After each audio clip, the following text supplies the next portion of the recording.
ఇక తమ సమస్యలు పరిష్కరించాలని కోరుతూ ఏపీలో మున్సిపల్ కార్మికులు ఇవాల్టి నుంచి సమ్మెకు దిగనున్నారు.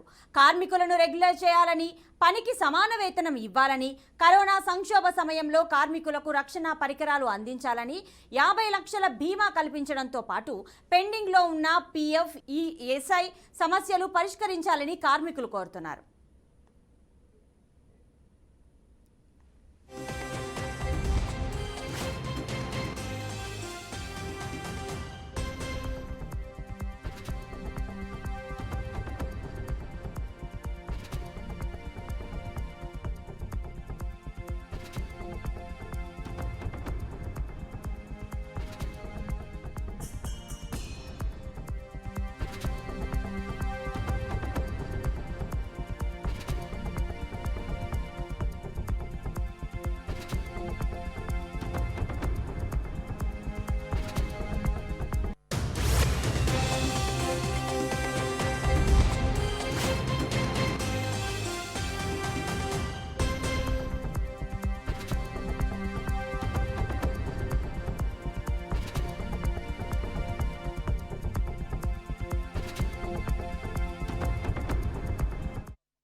కరోనా సమయంలో కూడా తమ ప్రాణాలు లెక్క చేయకుండా విధులు నిర్వహించిన మున్సిపల్ కార్మికుల సమస్యలు పరిష్కరించాలని సిఐటియు నేతలు డిమాండ్ చేస్తున్నారు. సీఎం జగన్ ప్రతిపక్షంలో ఉన్నప్పుడు అధికారం వచ్చిన వెంటనే రాష్ట్రంలోని కాంట్రాక్ట్ అవుట్సోర్సింగ్ ఉద్యోగులను రెగ్యులర్ చేస్తామని హామీ ఇచ్చారని, ఆ హామీ నిలబెట్టుకోవాలని డిమాండ్ చేస్తున్నారు.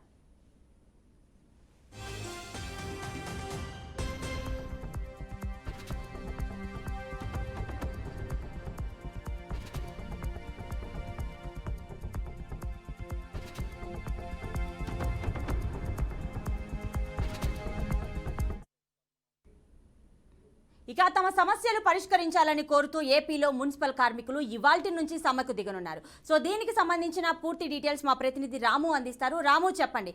సో ఇవాల్టి నుంచి ఏపీలో మున్సిపల్ కార్మికులు సమ్మెకు దిగారు. సో దానికి సంబంధించిన డీటెయిల్స్ ఇవ్వండి.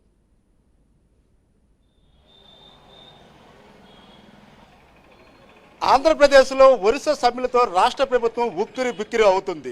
అంగన్వాడీ సమ్మె 14 రోజులు గడుస్తున్నా వాళ్ళ సమస్య కొలిక్కి రాకముందే ఇప్పుడు మున్సిపల్ కార్మిక పారిశుద్ధ్య కార్మికులు అయితే సమ్మెబాటు నిలిచారు. మున్సిపల్ కార్మికులు సమ్మెబాటు నిలవడంతో ఎక్కడికక్కడ ఒక్క రోజుకే చెత్తలు పెరిగిపోయిన పరిస్థితి ఉంది. అయితే మనతో పాటు శ్రీకాకుళం జిల్లాకు సంబంధించిన కొంతమంది పారిశుద్ధ్య కార్మికులు ఉన్నారు. ఈ సమ్మె చేయడానికి గల కారణాలు ఏమిటో వాళ్ళ మాటలు అడిగి తెలుసుకునే ప్రయత్నం చేద్దాం. సార్, చెప్పండి సార్, ఇప్పుడు కరోనా లాంటి విపత్తుకర పరిస్థితుల్లో ఎంతో కష్టపడి పనిచేసిన పారిశుద్ధ కార్మికులు మీరు, అలాంటిది ఇప్పుడు సమ్మె చేయడం గల ముఖ్య కారణం ఏమిటి సార్? ముఖ్య కార్యక్రమం ఏంటంటే, గతంలో ముఖ్యమంత్రి గారు ప్రతిపక్షంలో ఉన్నప్పుడు అసెంబ్లీ సాక్షిగా మున్సిపల్ ఉద్యోగస్తులు అందరిని కూడా పర్మనెంట్ చేస్తామని చెప్పారు. అప్పటి ప్రభుత్వానికి చెప్పారు, మీరు చేయకపోతే మా ప్రభుత్వం వచ్చిన 6 నెలల్లో చేస్తామన్నారు. ప్రభుత్వం వచ్చి 4.5 సంవత్సరాలైనా మున్సిపల్ కార్మికులు పర్మనెంట్ చేయలేదు. అలాగే సుప్రీంకోర్టు ఇచ్చిన తీర్పు మేరకు సమాన పనికి సమాన వేతనం అది అమలు చేయలేదు. మేము గత జూన్ నెలలోన సమ్మెలు, రాష్ట్ర రోకోలు, కలెక్టర్ ఆఫీస్ ముట్టడికి వెళ్ళిన తర్వాత ప్రిన్సిపల్ సెక్రటరీ గారు పి విజయలక్ష్మి గారు పిలిచి మాట్లాడి చర్చలు జరిపి మీ సమస్యలు కొలికి తెస్తాము అని చెప్పారు. కానీ ఇంతవరకు కూడా ఎటువంటి మా హామీలు నెరవేర్చలేదు. సరే, కరోనా అంత కష్టకాలంలోనే మన ముఖ్యమంత్రి గారు మీకు ఎంత జీతం ఇచ్చినా తక్కువే, 1,00,000 రూపాయలు ఇచ్చినా తక్కువే, మీరు దేవులతో సమానం అన్నారు. కరోనా అంత కష్టకాలంలో మా భార్య బిడ్డలను ఒగ్గీసి రోడ్డు మీదకి వచ్చి ప్రజల కోసమని మేము ఇంత కష్టపడి సేవ చేసినా సరే సరైన గుర్తింపు లేదు. అందుకోసమనే మన మున్సిపల్ రాష్ట్ర కమిటీ పిలుపు మేరకు ఈ మున్సిపల్ కార్మికులందరూ కూడా సమ్మెలోకి వెళ్తాం. ఇప్పటికైనా గవర్నమెంట్ ముఖ్యమంత్రి గారు మున్సిపల్ కార్మికులందరినీ పర్మనెంట్ చేయాలని, సమాన పనికి సమాన వేతనం ఇవ్వాలని తెలియజేసుకోండి. లేదనుకోండి ఈ సమ్మె పోరాటం మరింత ఉధృతం చేస్తామని తెలియజేస్తున్నాం. జనరల్గా చూసుకుంటే డాక్టర్ తర్వాత ఆరోగ్య విషయంలోనే ఈ పారిశుద్ధ్య కార్మికులే ముఖ్య భూమిక పోషిస్తారు. అలాంటిది ఇప్పుడు కరోనా లాంటి పాండమిక్ ఏరియా స్టార్ట్ అవుతుంది, కరోనా కేసులు కూడా నమ్ముతుంది. ఇలాంటి టైంలో మీరు సమ్మె చేయడము అసలు ఎంతవరకు కరెక్టు? ఏమడుగుతున్నారు ప్రభుత్వం నుండి? ప్రభుత్వానికి కరోనా టైము ఇప్పుడు స్టార్ట్ అవుతుంది. ఈ కరోనా టైంలో మేము సమ్మెలో కానీ వెళ్తే ప్రజలు ఇబ్బంది పడతారు. దానివల్ల ప్రభుత్వానికి కూడా చెడ్డ పేరు వస్తుంది. ప్రభుత్వానికి మేమేం గొంతెమ్మ కోరికలు కోరగట్లేదు, న్యాయమైన మా కోరికలు తీర్చమని మేము అడుగుతున్నాము. గతంలో వేరే వాళ్ళు కాదు, ముఖ్యమంత్రి గారు స్వయంగా ఎన్నో మీటింగుల్లోన అసెంబ్లీలో ఇదే ముక్క చెప్పారు. అదే ముక్క ఇప్పుడు అమలు చేయమని మేము కోరుకుంటున్నాము. లేదంటే తర్వాత ఇప్పుడు కరోనా వేవ్ స్టార్ట్ అవుతుంది, మళ్ళీ మొదట్లాగే అయితే ప్రజలు ఇబ్బంది పెడతారు. ఈ ప్రభుత్వానికి ప్రజలే బుద్ధి చెబుతారు. చెప్పుకోవచ్చు ఇప్పటికే రాష్ట్ర ప్రభుత్వంలో అన్ని వర్గాల నుంచి కూడా సమ్మె బాట పడుతున్నారు. అయితే అంగన్వాడీలు సమ్మె చేస్తున్నారని మీరు కూడా సమ్మెలో దిగడం జరిగిందా, లేకపోతే ముందు నుంచే ప్రణాళికాబద్ధంగా ఈ రోజు సమ్మెలో దిగారా? ఇంతకుముందు గౌరవనీయులైన సీఎం గారికి మేము ఎన్నోసార్లు వినతిపత్రం ఇవ్వడం జరిగింది. కానీ స్పందించక నిమ్మక నీరెత్తినట్టు ఆయన పల్లకే ఉన్నారు. మా సమస్యల మీద ఎటువంటి స్టేట్మెంట్ కూడాను లేదు.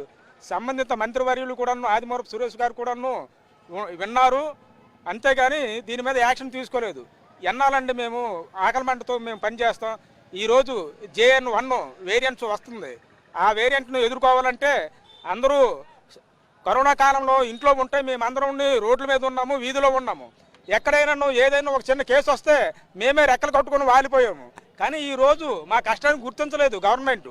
ఎందుకంటే మేము పెద్దగాను మాకు ₹1,00,000 చేసేయండి, 50,000 చేసేయండి అని అనడం లేదు.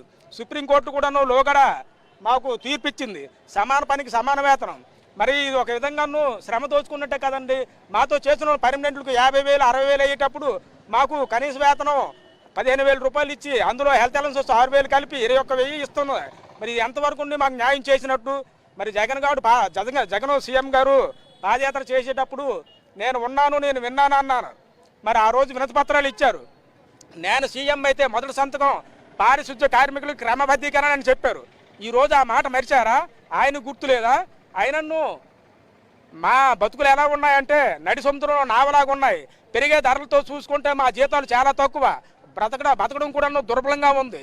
మరి ఇలాంటి సమయంలో ఏ పరిణామం వచ్చినన్ను మేము సమ్మెలోకి వెళ్ళడం ఖాయం. ఎన్నాలైనన్ను ఈ రోజుకు అంగన్వాడీలు 15 రోజులుగాను సమ్మె చేస్తున్నారు, కానీ ఎటువంటి స్పందన లేదు. మేము కూడా చేస్తున్నాం కాబట్టి మా మీద స్పందించకపోవచ్చు, కానీ ఈసారి తొలి వచ్చే కరోనా లాగా మేము ఇప్పుడు మాత్రం స్పందించము. మేము పనులు మాత్రం నిలుపుదల చేస్తాం. జనరల్గా చూసుకుంటే మీరు సమ్మెలో తిరిగితే ప్రజల ఆరోగ్యాలకే ముప్పు వాటిల్లో ఉంది. అంటే విడతలుగా సమ్మెలో పాల్గొంటున్నారు, లేకపోతే మూకుమ్మడిగా అందరూ ఒకేసారి సమ్మెలో పాల్గొన్నారా? అందరూ ఒకేసారి సమ్మెలో పాల్గొన్నారండి. రాష్ట్ర వ్యాప్తంగాను 123 మున్సిపాలిటీలో 4,000 మంది ఉన్నాం, ఈ 40,000 మంది ఉన్నాం. ఈ 40,000 మంది మూకుమ్మడిగాను ఒకేసారి మేము సమ్మెలో పాల్గొనడం జరిగింది. అదే ఎంత మీకు జీతం ఇవ్వాలి, మెడికల్ అలవెన్స్ ఎంత ఇవ్వాలి, ఏంటి మీ ప్రధాన డిమాండ్ ఏంటి? మా ప్రధాన డిమాండ్ జీతం పెంచమని. మెడికల్ అలవెన్సెస్ అసలు ఎవరు కూడా అడగలేదు. కరోనా టైంలో మేము చేశాం కాబట్టి ఆ ₹6,000 మెడికల్ అలవెన్స్ కానీ మాకు ప్రకటించారు. అది ఇప్పుడు కొనసాగుతుంది. మా రాష్ట్ర ప్రధాన కార్యదర్శి ఉన్నారు, ఆయన ఏ విధంగానో మా రాష్ట్ర నాయకులు ఏ విధంగా నిర్ణయిస్తే దానికి మేము కట్టుబడి ఉన్నాము. వాళ్ళ పిలుపు మేరకే ఈరోజు సమ్మెలోకి మేము పాల్గొంటాం. చెప్పండి, మీరు ఇప్పుడు తెల్లవారి లెగిసి నుంచి అంటే ఉదయం నుంచి కూడా ప్రజల ఆరోగ్యమే ముఖ్యంగా మీరు ఈ పారిశుద్ధ కార్మికులు నిర్వర్తిస్తున్నారు. ఇలాంటిది మీరు సమ్మె బాటలు పడడం వల్ల ప్రజలు కూడా కొంత ఇబ్బందులు పడే అవకాశం ఉంది. ఏంటి మీ ప్రధాన డిమాండ్ ఏంటి, ఏం కోరుకుంటున్నారు ప్రభుత్వం నుండి? మాకు శ్రమకు తగ్గట్టు మాకు ఫలితం అందించట్లేదు, మా శ్రమను గుర్తించట్లేదు ప్రభుత్వం. మా కార్మికులు అనకూడదు కానీ ఎన్ని రోగాలున్నా, జబ్బులు ఒంట్లో బాగులేకపోయినా సరే క్రమశిక్షణగా మేము డ్యూటీ చేస్తున్నాం. మా వృత్తిని మేము ధర్మం చేస్తున్నాం. కానీ గవర్నమెంట్ మాకు స్పందించకన్నా, మా డిమాండ్లు మాకు ఇవ్వకన్నా, మాకు సబ్బులు కానీ, కనీసం నూనెలు కానీ, చెప్పులు కానీ, ఎటువంటి శానిటైజర్లు కానీ, బ్లౌజులు కానీ ఏది కానీ సహకరించట్లేదు. 4 సంవత్సరాల బట్టి ఇవ్వట్లేదు. మేమేమంటే మా కష్టం మా శ్రమకు తగ్గట్టు ఫలితం మాకు జీతాలు ఇవ్వమని కోరుచున్నాము. ఇదే మా డిమాండ్. అయితే రాష్ట్ర వ్యాప్తంగా ఏదైతే రాష్ట్ర ప్రభుత్వం అయితే ఈ సమ్మెలతో ఉక్కిరిబిక్కిరి అవుతుందని చెప్పుకోవచ్చు. ముఖ్యంగా ఏదైతే ఉందో మనకి పారిశుద్ధ కార్మికులు అనేది ఏంటంటే ప్రజల్లోనే ఒక అంతర్భాగం అయిపోయారు. మెడికల్ ఎలా ఉంటుందో ప్రజలకి నిత్యం కూడా ఆరోగ్యంగా ఉంచే విధంగా అదే పారిశుద్ధ కార్మికులు కూడా వాళ్ళు క్లీనింగ్ చేసేది అయితే కానీ బయటకు వస్తే పరిస్థితి. అలాంటి కార్మికులకి కనీస వేతనం అయితే ఇవ్వట్లేదని అయితే వీళ్ళు చెప్తున్నారు. ఏదైనప్పుడు కూడాను కార్మికులకు సంబంధించి ఇప్పటికే రాష్ట్ర ప్రభుత్వం అయితే అంగన్వాడీ సమస్య ఒక ఎత్తు అయితే ఇప్పుడు పారిశుద్ధ కార్మికుల సమ్మె కూడా ఇంకొక ఎత్తు అవుతుంది.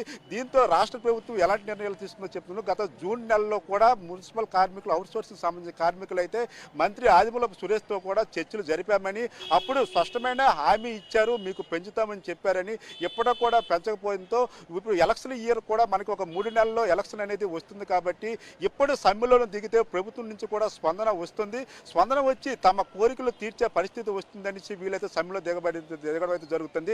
అయితే ఒక్కరోజు ఈ రోజు అయితే ఏదైతే సమ్మె చేస్తున్నారో ఇప్పటికే మనం విజువల్స్లో చూసుకోవచ్చు. ఎక్కడికక్కడ ఒక్క రోజులోనే ఇంత చెత్త పెరిగిపోయినప్పటికీ ఇప్పుడు ముఖ్యంగా ఏదైతే ఉందో J11 వైరస్ ఉధృతంగా వ్యాపిస్తున్న ఈ తరుణంలో మున్సిపల్ కార్మికులు సమ్మె చేయడం వల్ల మాత్రం తీవ్ర అనర్థాలు అయితే వచ్చే పరిస్థితి ఉంది. Over to studio.